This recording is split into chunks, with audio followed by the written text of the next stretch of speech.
Hello students, पिछले lecture में हमने बेटा गॉस थ्योरम या गॉस लॉ के बारे में पढ़ा था। तो हमने बताया था कि हम गॉस थ्योरम के सहायता से या गॉस लॉ की सहायता से हम इलेक्ट्रिक फील्ड या इलेक्ट्रिक फ्लक्स मेजर करते हैं। तो बेटा देखो, जब गॉस थ्योरम की हेल्प से हम इलेक्ट्रिक फील्ड मेजर करेंगे तो उस टाइम पर एक सरफेस हम कंसिडर करेंगे। उस सरफेस को हम गॉसियन सरफेस कहते हैं। ठीक है, तो देखिए गॉसियन सरफेस होता क्या है। देखो मैंने क्या लिखा, it is an imaginary, imaginary means काल्पनिक, क्लोज सरफेस। कहता है कि एक इमेजिनरी क्लोज सरफेस होता है through which flux of a vector field is to be calculated. ठीक है, कि जिसके अलोंग हम क्या करेंगे, किसी भी फील्ड का या किसी भी सरफेस का इलेक्ट्रिक फ्लक्स या इलेक्ट्रिक फील्ड फाउंड आउट करेंगे। ठीक है, जैसे कि मान लिया कोई पॉइंट चार्ज है। ठीक है, मैंने आपको यहाँ पे कोई पॉइंट चार्ज मान लिया प्लस क्यू। ठीक है, इसकी वजह से बेटा इस पॉइंट पर जो कि किसी आर डिस्टेंस पे है, इस पॉइंट के ऊपर, इस पॉइंट पी मान लिया मैंने, इस पी पॉइंट के ऊपर हमने क्या फाइंड आउट करना है, इलेक्ट्रिक फ्लक्स या इलेक्ट्रिक फील्ड। ठीक है, तो हम क्या करेंगे, इस पॉइंट, ये जो डिस्टेंस है इस क्यू से इस पॉइंट पी की, ये कितनी मान ली हमने, आर। ठीक है, तो हम क्या करेंगे, इसको एक रेडियस मान लेंगे और इसको रेडियस मान करके क्या करेंगे, इसके चारों तरफ एक सर्कल ड्रा कर देंगे। ठीक है, यानी कि एक सरफेस कंसीडर कर लेंगे हम। ठीक है, तो वो सरफेस कैसा होगा, गॉसियन सरफेस। ठीक है, तो समझने की कोशिश कीजिए कि गॉसियन सरफेस एक ऐसा इमेजिनरी क्लोज सरफेस होता है। ठीक है, ये क्लोज सरफेस जरूरी नहीं बेटा हमेशा स्फेरिकल होगा शेप का, या सिलेंड्रिकल होगा, या क्यूबिक होगा, कैसा भी हो सकता है ये। ठीक है, ये डिपेंड करेगा कि जो भी चार्ज हमने कंसीडर किया है या जो भी हमने सिस्टम ऑफ चार्ज वहां पर कंसीडर किया है, ठीक है, वो कैसा है, वो लाइन चार्ज है, वो सरफेस चार्ज है, वॉल्यूम चार्ज है, तो उसी के अकॉर्डिंग हम क्या करेंगे, क्लोज सरफेस कंसीडर करेंगे। तो सिंपली बात सोचिए, समझिए क्या होती है। कहता है बेटा किसी भी चार्ज की चारों तरफ हम क्या करेंगे, एक इमेजिनरी सरफेस कंसीडर करेंगे।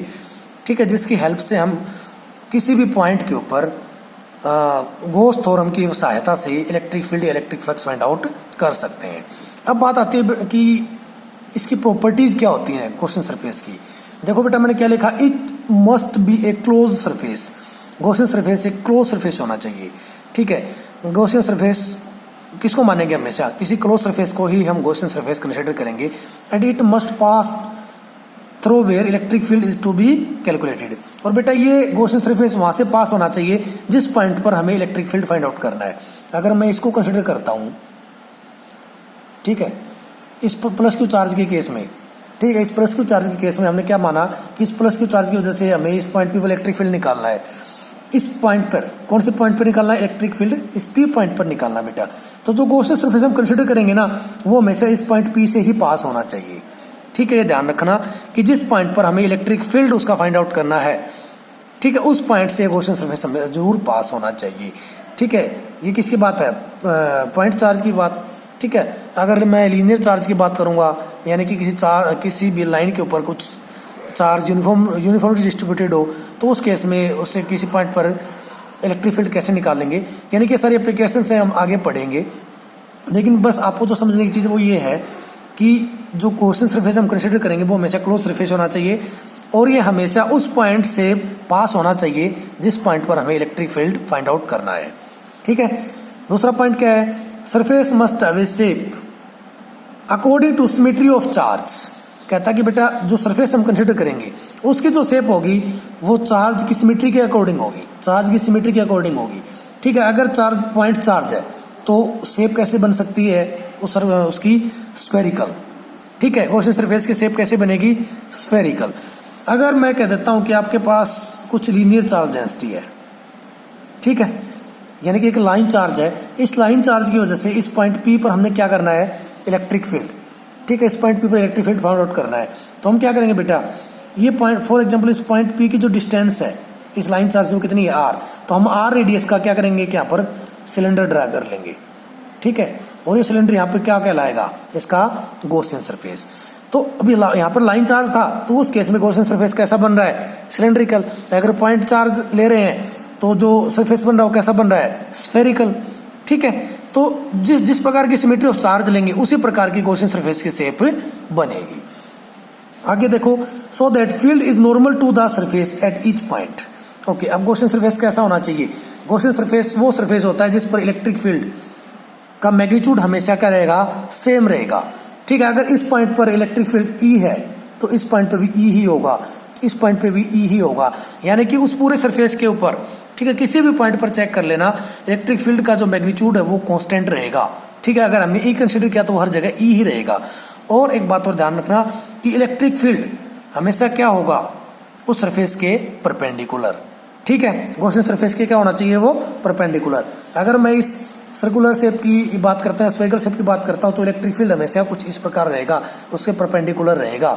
ठीक है, अगर ये हमने क्या लिया, एक कोई भी लाइन चार्ज लिया, इसके चारों तरफ हम क्या करेंगे? एक सिलेंडर टाइप में, ठीक है, सिलेंड्रिकल शेप कंसीडर करेंगे, जिसको हम क्या कहेंगे? Gaussian surface.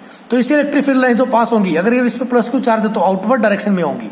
ठीक है, तो ये लाइन जो यहाँ पर दिखाई गई है, ये क्या लाइन चार्ज, तो इससे इलेक्ट्रिक फील्ड जो डायरेक्शन होगी वो आउटवर्ड डायरेक्शन में होगी, या तो इस साइड होगी या इस साइड। ठीक है, चारों तरफ, यानी कि इस लाइन की चारों तरफ इस प्रकार से इलेक्ट्रिक फील्ड लाइन्स निकलेंगी। तो अब देखोगे कि ये जो सरफेस है, ये जो फेस है सिलेंडर का, ये इलेक्ट्रिक फील्ड लाइन्स उसके क्या है? परपेंडिकुलर। ठीक है, तो देखना, ध्यान रखना, अगर इलेक्ट्रिक फील्ड का मैग्नीट्यूड कांस्टेंट है तो इलेक्ट्रिक फील्ड लाइन्स हमेशा सरफेस के परपेंडिकुलर होनी चाहिए। और if field is not constant, अगर फील्ड कांस्टेंट नहीं है, ठीक है, then its direction is parallel to the surface, तो फील्ड की जो डायरेक्शन है, ठीक है, वो सरफेस के पैरेलल होनी चाहिए। ठीक है, वो सरफेस के पैरेलल होनी चाहिए। अगर मैं सिलेंडर की ही बात करता हूं, ठीक है, मान लिया हमारी कुछ सिलेंड्रिकल शेप थी, तो या ये कहिए कि कोई भी शेप थी, इसके अंदर से इलेक्ट्रिक फील्ड लाइन्स अगर पास हो रही हैं, तो आप यहाँ पर देख रहे हो जो फिंगर है ये क्या दिखा रही है कि इसके अंदर इलेक्ट्रिक फील्ड लाइन्स क्या है? इसके परपेंडिकुलर। सिंपली ये कहिए ये हाथ है, ठीक है, ये गॉसियन सरफेस को रिप्रेजेंट कर रहा है यहाँ पे, तो इससे इलेक्ट्रिक फील्ड लाइन्स क्या आएंगी? अगर इलेक्ट्रिक फील्ड का मैग्नीट्यूड क्या है? कांस्टेंट है, तो इलेक्ट्रिक फील्ड लाइन्स इसके क्या होगी? परपेंडिकुलर। ठीक है, अगर इलेक्ट्रिक फील्ड क्या है? कांस्टेंट नहीं है, तो उस केस में इलेक्ट्रिक फील्ड लाइन्स क्या होगी? अब देखो यहाँ पे परपेंडिकुलर, अगर आपकी इलेक्ट्रिक फील्ड की जो इलेक्ट्रिक फील्ड का मैग्नीट्यूड अगर कांस्टेंट नहीं है तो इलेक्ट्रिक फील्ड लाइन्स क्या होना चाहिए? परपेंडिकुलर।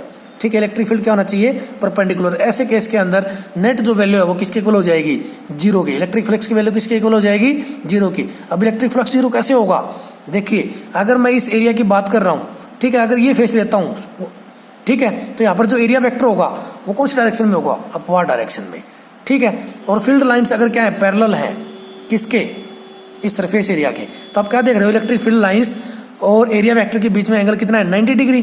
ठीक है, तो उस टाइम पर आप क्या देखेंगे कि जो नेट इलेक्ट्रिक फ्लक्स है वो क्या हो जाएगा? जीरो, क्योंकि आपको पता है इलेक्ट्रिक फ्लक्स किसके इक्वल होता है? E D S cos of theta.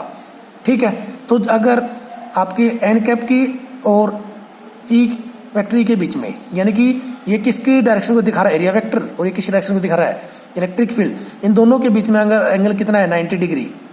ठीक है, तो इलेक्ट्रिक फ्लक्स क्या हो जाएगा? जीरो, क्योंकि कोस 90 की वैल्यू क्या होती है? जीरो। तो ये ध्यान रहे बेटा, यहाँ पर दूसरी बात जो पॉइंट ध्यान रखने की बात है न्यूमेरिकल सोल्व करते टाइम, कि हमेशा जब हम गॉसियन सरफेस कंसीडर करेंगे तो N cap and vector E के बीच में जो एंगल है वो हमेशा क्या रहना चाहिए? सेम। ठीक है, गॉसियन सरफेस में क्या होगा? सेम। हमेशा एरिया वेक्टर के बीच में और इलेक्ट्रिक फील्ड की डायरेक्शन के बीच में जो एंगल होगा वो हमेशा क्या होगा? सेम। ठीक है, अगर यहाँ पर आप बात करें सिलेंडर के केस में, तो यहाँ पर आप देखो, मान लो इस पॉइंट पे हम कंसीडर कर रहे हैं, तो इलेक्ट्रिक फील्ड डायरेक्शन को कौन रिप्रेजेंट कर रहा है? ये वाला एरो। और अगर इस पॉइंट पे मैं एरिया वेक्टर देखो तो वो भी किस डायरेक्शन में होगा? इस डायरेक्शन में।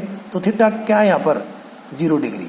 ठीक है, इस पॉइंट पे देखो, इस पॉइंट पे देखोगे तो इलेक्ट्रिक फील्ड डायरेक्शन क्या है? ये वाली। और एरिया वेक्टर डायरेक्शन क्या है यहाँ पर? ये भी यही वाली। ठीक है, तो यहाँ पर भी एंगल कितना है दोनों के बीच में? 0 डिग्री।